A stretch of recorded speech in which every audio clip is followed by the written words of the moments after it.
ಗೋಕುಲ್ ಮಸಾಲಾ ರುಚಿ ಮತ್ತು ಸ್ವಾದಿಷ್ಟದ ಪ್ರೀತಿಯ ಸಂಗಮ.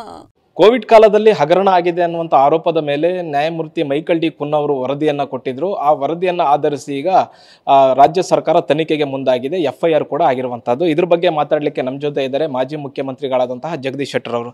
ಸರ್, BJP ಕಾಲದಲ್ಲಿ ಆಗಿರ್ತಕ್ಕಂಥ ಹಗರಣದ ಬಗ್ಗೆ, ಕೋವಿಡ್ ಕಾಲದಲ್ಲೂ ಆಗಿರ್ತಕ್ಕಂಥ ಹಗರಣದ ಬಗ್ಗೆ ತನಿಖೆ ಮಾಡಬೇಕು ಅನ್ನುವಂಥ ಉದ್ದೇಶದಿಂದ ಈಗ FIR ದಾಖಲಾಗಿರುವಂಥದ್ದು. ರಾಜ್ಯ ಸರ್ಕಾರ ತನಿಖೆಗೆ ಮುಂದಾಗಿದೆ. ಸರ್, ರಾಜ್ಯದಲ್ಲಿ ಸಿದ್ದರಾಮಯ್ಯ ಸರ್ಕಾರ ಬಂದ ಮೇಲೆ ಏನೋ ಒಂದು ಮೂಢ ಹಗರಣ ಆಯಿತು ಮತ್ತು ಅದರ ಜೊತೆಗೆ ಈ ಒಂದು ವಾಲ್ಮೀಕಿ ಆ ಒಂದು ಕಾರ್ಪೊರೇಷನ್ ಅಲ್ಲಿ ಹಣದ ಒಂದು ದುರುಪಯೋಗ ಆಯಿತು, 100 ಕೋಟಿ. ಅದಾದಮೇಲೆ ಎನ್ಕ್ವೈರಿ ಆಗಿ ಒಂದು ಹಂತಕ್ಕೆ ಬಂದು ಎಲ್ಲಿವರೆಗೆ ಸಿದ್ದರಾಮಯ್ಯ ರಾಜೀನಾಮೆ ಕೊಡುವ ಹಂತಕ್ಕೂ ಬಂದಿದೆ.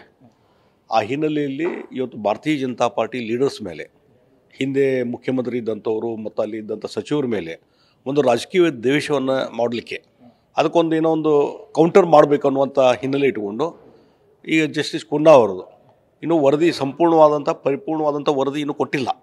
ಒಂದು ಇಂಟೀರಿಯಂ ವರದಿ ಕೊಟ್ಟಿದ್ದಾರೆ. ಅದರ ಮೇಲೇ ನೀವು FIR ಮಾಡ್ತೀರಂತಂದರೆ ಇದು ರಾಜಕೀಯ ದ್ವೇಷದ ಒಂದು ಅತ್ಯಂತ ತಾಜಾ ಉದಾಹರಣೆ ಅಂತ ಹೇಳ್ತೀನಿ, ತಾಜಾ ಸಾಕ್ಷಿ ಅಂತ ಹೇಳ್ತೀನಿ. ಅದಕ್ಕಾಗಿ ರಾಜಕೀಯ ದ್ವೇಷ ಸಲುವಾಗಿ ಇದೆಲ್ಲ ಮಾಡ್ತಾಯಿದ್ದಾರೆ. ಕಾನೂನು ರೀತಿಯಲ್ಲಿ ಇದು ಸ್ಟ್ಯಾಂಡ್ ಆಗೋದಿಲ್ಲ. ಯಾವುದೋ ಒಂದು ಇನ್ವೆಸ್ಟಿಗೇಷನ್ ಆಗಿ ಮತ್ತೊಂದಾಗಿ ಎಲ್ಲ ಇದು ಪರಿಪೂರ್ಣವಾದಂಥ ರಿಪೋರ್ಟ್ ಬಂದ ಮೇಲೆ ಅದ್ರ ಬಗ್ಗೆ ತನಿಖೆ ಆಗಬೇಕಾಗ್ತದೆ. ಆದರೆ ಅದನ್ನು ಬಿಟ್ಟು ಇವತ್ತು ಕೇವಲ ಒಂದು ಇಂಟೀರಿಯಂ ಆರ್ಡರ್ ಮೇಲೆ, ಇಂಟೀರಿಯಂ ರಿಪೋರ್ಟ್ ಮೇಲೆ ನೀವು ಅದನ್ನು ಮಾಡ್ತಾ ಇರೋದು ಒಂದು ರಾಜಕೀಯ ದ್ವೇಷ ಅಂತ ಹೇಳ್ತೀನಿ. ಅದು ಬಿಟ್ಟು ಬೇರೆ ಏನೂ ಇಲ್ಲ ಅಂತ ನಾನು ಹೇಳ್ತೀನಿ. ಸಚಿವರುಗಳು ಹೇಳ್ತಾರೆ ಇದರಲ್ಲಿ 100 ಕೋಟಿ ಹಗರಣ ಆಗಿದೆ, ತನಿಖೆ ಮಾಡೋದು ತಪ್ಪ ಅನ್ನುವಂಥ ನಿಟ್ಟಲ್ಲಿ ಕೇಳ್ತಾರೆ. ನಾ ಏನೂ ಹೇಳೋದಿಲ್ಲ ಅದಕ್ಕೆ. ನಿಮ್ಗೆ ಇದನ್ನು ತನಿಖೆ ಮಾಡ್ಬೇಕಂತ ಇವತ್ತು ಅನ್ನಿಸ್ತಾನೋ? ಯಾವಾಗ ಮೂಢ ಹಗರಣ ಆಯಿತು, ವಾಲ್ಮೀಕಿ ನಿಗಮ ಮಂಡಳದ್ದು 100 ಕೋಟಿಯ ಮಿಸ್ಅಪ್ರಾಪ್ರೇಷನ್ ಆಯಿತು, ಅದಾದಮೇಲೆ ವಿಚಾರ ಮಾಡಕತ್ತಿರಲ್ಲ. ಇದನ್ನು ಮೊದಲೇ ವಿಚಾರ ಮಾಡ್ಬೋದಾಗಿತ್ತಲ್ಲ. ಹಿಂದಿನೂ ಹಲವಾರು ಬಾರಿ ನೀವು ಲೀಡರ್ ಆಫ್ ಅಪೋಸಿಷನ್ ಇದ್ದಾಗ ಅಲಿಗೇಷನ್ ಮಾಡಿರಿ. ನಿಮ್ಮ ಸರ್ಕಾರ ಬಂದ ಮೇಲೆ ಇದನ್ನು ಆ್ಯಕ್ಷನ್ ತೊಗೋಬೋದಾಗಿತ್ತಲ್ಲ. ಅವಾಗೇನೂ ಕುಂತು ಅವಾಗೇನೂ ಆ್ಯಕ್ಷನ್ ತೊಗೊಳ್ಳಾರ್ದ್ರೆ, ಅವಾಗೇನೂ ಕಮಿಷನು ಎನ್ಕ್ವೈರಿ ಏನೂ ಮಾಡಲಾರ್ದೇ ಇವತ್ತು ಮಾಡ್ಲಿಕ್ಕೆ ಹತ್ತಿರಂತಂದರೆ ಇದು ರಾಜಕೀಯ ದ್ವೇಷ ಹೊರತು ಮತ್ತು ಬೇರೆ ಯಾವುದೂ ಇಲ್ಲ ಅಂತ ಹೇಳ್ತೇನೆ. FIR ಕೂಡ ದಾಖಲಾಗಿದೆ ವಿಧಾನಸೌಧ ಠಾಣೆಯಲ್ಲಿ. ಈಗ ಸರ್ಕಾರ ನಾವು ತನಿಖೆಗೆ ಮುಂದಾಗ್ತೀವಿ ಅನ್ನುವಂಥದ್ದು ಹೇಳ್ತೇವೆ. ಮತ್ತು ಇದ್ರ ಯಾರು ತಪ್ಪಿತಸ್ಥರಿದ್ರೆ ಅವ್ರಿಗೆ ನಾವು ಶಿಕ್ಷೆ ಕೊಡಿಸ್ತೀವಿ ಅನ್ನುವಂಥದ್ದು ಹೇಳ್ತೇವೆ. ಒಂದು ಹೇಳ್ತೀನಿ, FIR ಫೈಲ್ ಆದ ತಕ್ಷಣವೇ ಅದೆಲ್ಲ ಆರೋಪ ಪ್ರೂವ್ ಆಗಿದೆ ಅಂತಲ್ಲ. Just first information report.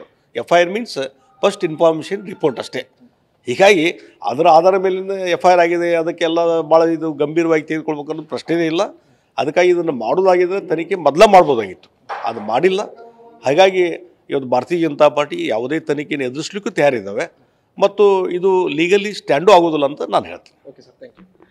ಇದು ಜಗದೀಶ್ ಶೆಟ್ಟರ್ ಅವರ ಮಾತು. ಕ್ಯಾಮ್ರಾ ಪರ್ಸನ್ ಅಜಯ್ ಜೊತೆಗೆ ಹರೀಶ್, TV9 ನವದೆಹಲಿ.